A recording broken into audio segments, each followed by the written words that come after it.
Welcome to the Iron Giant, or Iron, whichever way you want to pronounce it. I feel like the people who argue about that pronunciation also have fights about whether it's pronounced GIF or GIF. These people are also known as time-wasting dipshits. So am I right now. Let me get back to the movie. Fuck, I didn't even start the movie. I gotta stop doing this sidetracking shit. A rock is falling out of space, or is it a rock? Then a guy lost at sea in a storm, spots it falling from the earth, and crashes into a lighthouse. Or does he crash into a lighthouse? Ooh. He then gets washed away to an actual lighthouse. Then we pan over to him in a small town diner where the sailor dude is telling people about what he saw and the sea, and he called the government about it, and nobody believes him. However, Goatee Dean and main character Cho'Gath the kid overheard him, and Cho'Gath believes the nutjob. Then Dean's dick turns into a squirrel and he lets it loose on the diner. And later that night, Cho'Gath's mom, who works at the diner, is going to be late because she's working, which means that he will reign supreme over their house and do whatever he wants. So while he eats diabetes fuel and watches Martin Scorsese movies, the TV shits the bed. So the brave little lad climbs up to the roof to see what's up with the antenna and finds it gone. He also notices massive tracks and broken shit all over the property. Now this, coupled with the fact that I know that the giant likes to eat metal and he ate the antenna probably, makes me ask how the fuck the kid didn't hear him. And I know what you're gonna say, I know. He did hear something that he was gonna go and check.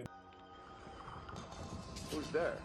But it is not nearly as loud as it's supposed to be, because we will hear later how fucking loud and shitty at stealth this fucker is. Anyway, the kid gears up and armed with a BB gun that will destroy the torch that is attached to it if that trigger is pulled. Dipshit child. He sets off into the night to follow the trail until he finds this electrical grid power station thing that a big iron giant starts munching on till it touches the wrong thing and starts getting zippity zappity boobity boppity. And Cho'Gath starts feeling bad for the big giant and goes to switch off the power station and alleviate his suffering. And I refuse to believe that the electrical power station has its on and off switch alone, away from any other controls, not locked away in a room, box, or even behind a fence to stop anyone from fucking with the electrical grid, even in the 1950s. This is just retarded for any time, really. Or am I wrong again here, electricians of the internet? So the kid checks out the passed out giant. The giant wakes up and freaks the kid. The kid runs away to find his mom, who was out looking for him after she could not find him at home. He tries to tell her what he saw in a panic, but she not having it. Like, shut the fuck up, kid, we're poor and I got work tomorrow. In the car, they drive home and Cho'Gath looks back to see the giant staring at them, and he does not say anything. I know your mom's mad, kid, but I'd say that it's pretty worth it to force her to stop and look, just to prove that you ain't talking diarrhea butthole speak out of your mouth. Also, what's stopping the giant from following them? Next, kid goes to school. Dean fucks with the mom, flirts with the mom. I'm pretty sure the fucking happens, but later. He also picks up a scrap tractor with a bite out of it. Then we cut to government dude Kent Ainsley, sent to investigate the weird happenings in this town, and he is the lead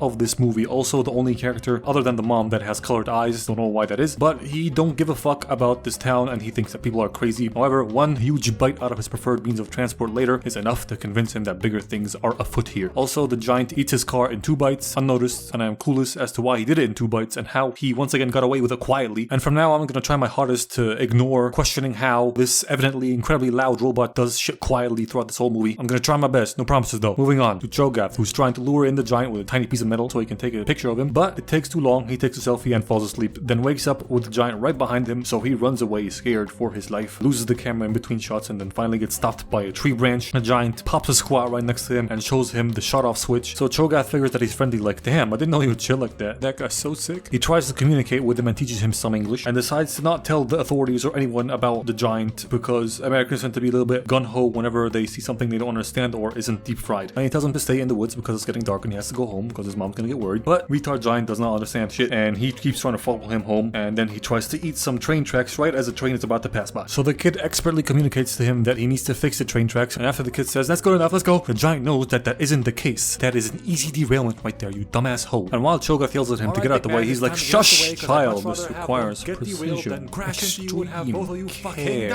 Ooh, shiny. Boof, huge collision, the giant comes apart, but that's okay because he can fix himself, so Cho'Gath goes to hide him in his barn while the giant reassembles himself and goes to eat food with his mom, only to find that one of the giant's dislocated hands is fucking around in his house, which I don't think should happen because robots just don't miss a hand that they're reassembling. He has a bump in his head, so maybe he's glitched out. A computer's glitched out sometimes, so whatever. He notices the hand, excuses himself to go deal with it, only to have Captain Jackass knock on the door asking to use their phone because he went to investigate the train shit, and the survivors told him, yes, there are survivors. People that survived are the train conductors. How is that possible? They were at the helm of the train. They should be fucking dead, but whatever. They told him about this big metal giant and he wants to go use a phone, call the army dudes to give him backup because he thinks it's the Russians or a Sputnik or something. I don't know. But the dude on the phone's like, bitch, please at least give me some evidence first and ask for troops, motherfucker. Then Ainsley notices that the BB gun he found at the power station belongs to the kid, and he hears his mom tell him about how the kid is talking about big robots and shit. So now he has a lead on where to get evidence for his troops. And after Cho'Gath evacuates the hand from the bathroom and then pretends to evacuate his bowels, he goes to read the giant some bedtime stories and tells him about Superman, how he's just like him and should only use his powers for good and not for bad, just like Superman. Then the giant gets hungry. I don't understand how he digests metal. It's obviously fuel for him. Does he evacuate his bowels? Does he shit? Does he release gases? Whatever. I'm just gonna chalk it up to space movie science. So they go look for food and find this abandoned car, but sadly it gets towed away by Dean to his scrapyard. But Cho'Gath knows that when life gives you shit, you make Kool-Aid, and figures out that the scrapyard is basically like an open buffet for the giant. So they go there and he gets his nutrition on, but they make a lot of noise with this one specific car that he gets rid of.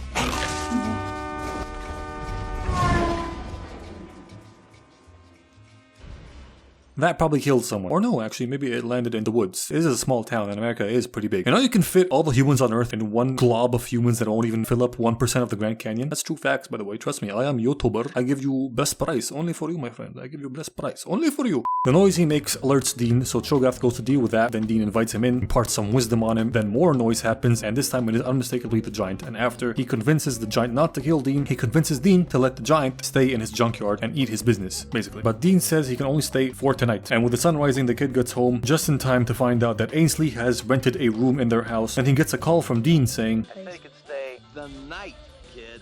It's morning now. No, you said you could stay tonight, and technically it was the morning at the time, meaning he still has the full day to stay there, bitch. Also, how'd he get his fucking phone number? Fuck, I forgot phone books existed, never mind. He shuts the line because Detective Dickhead is turning into Detective Pain in the Ass, nagging him about big robot information that he keeps denying even exists, while Dean struggles with the giant till he uses him to make art out of his scrap, which is a hobby of his. And after Cho'Gath loses Ainsley by feeding him laxatives, he joins them to find out that they are getting along like two cakes in a urinal, so they play a bit and go to a lake where the giant cannonballs it and causes a minor natural disaster. Dean gets tsunamied over to the middle of a road and displays the biggest dick energy I have ever seen in my entire life.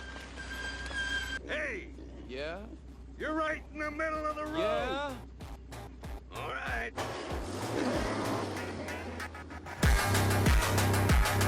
Meanwhile, Ainsley was turbo shitting and investigating until he stumbles upon Cho'Gath's lost camera in the woods, where he finds proof of what he needs in the selfie he took. How did Cho'Gath not hear the fucking big giant move behind him? Fuck, I said I would not bring this up. I said I'm not. Moving on. After that, we cut to Cho'Gath and Giganto connecting with nature and a deer that immediately gets shot by a bunch of hunters that he scares off, and Giganto gets sad because of that. By the way, they seem very nonchalant about the fact that two more loose ends just ran away and they're trying to keep him a secret. But anyway, Giganto gets really sad and Cho'Gath gets all philosophical with him about life and death and telling him that death is a part of life and it's not bad to die, but it's bad to kill, and souls don't die. Cute stuff, very cool, very nice. Giant feels better now and goes to sleep and has dreams that are more like memories of him going Terminator crazy on a fucking alien planet that gets transmitted to Dean's TV. Then back at Cho'Gath's home, Kent guy interrogates the kid with his proof and gets the location of the giant, then drugs the kid, puts him to sleep, calls the army to come over, then traps the kid in his own room. How did the mom let this clearly predatorial psycho stay in the same house? Not only that, in the room across from her child. Maybe he's not clearly predatorial, but he's clearly a fucking psycho, unhinged fucker. They play a game of you go to sleep first, bitch. No, you go to sleep first, bitch! And Ainsley seems to win, or does he? Because Cho'Gath got past him when he was asleep and got word to Dean, who cleverly disguised the giant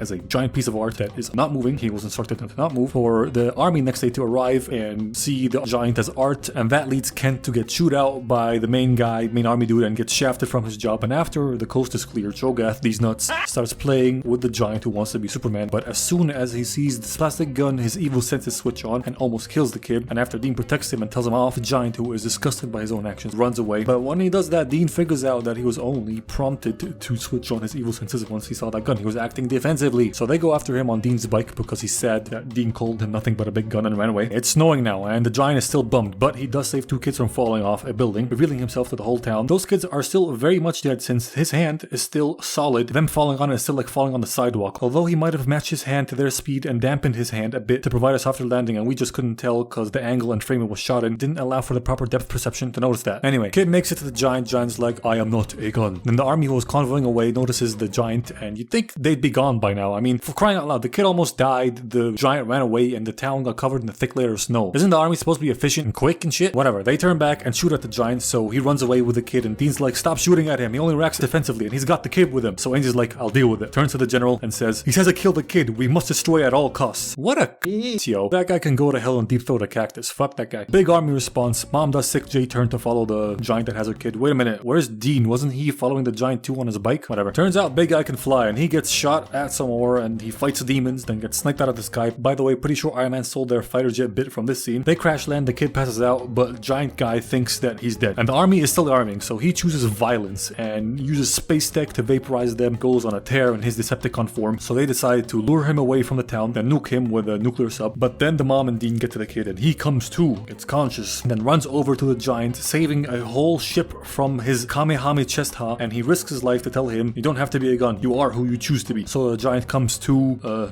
yeah. He snaps out of it, and they go to show the general that he is friendly, and he believes that. But Super Kent snatches a telecommunication device out of his hand and orders the sub to launch the nuke at the giant's current location, which is right where they are. And Kent's like, fuck you, fuck my country, fuck this shit, I wanna live, I'm out of here. They keep him here to die with them, but the giant has other plans. He tells the kid, you stay, I go, no following. It's not like he can, you big metal moron. Alright, I'm just being a dick, I like ruining cute moments, okay? He takes off skyward to bear the full brunt of that nuke on his own, saving everyone, and the kid is obviously sad, but whatever, c'est la vie, am I right? Life goes on. Dean fucks his mom, and the general sends the kid the only recovered piece of the giant, which gets a big no way in hell that happens for me, because you just know that they're gonna keep any leftover piece and study the living shit out of that thing, no matter how small it is. But anyway, that tiny jaw screw then starts on its long voyage all the way over to Iceland, where most of the probably considerably radioactive giant is, starting his reassembly process. Yay. This movie gets 18 watts out of 18 Australian dollars.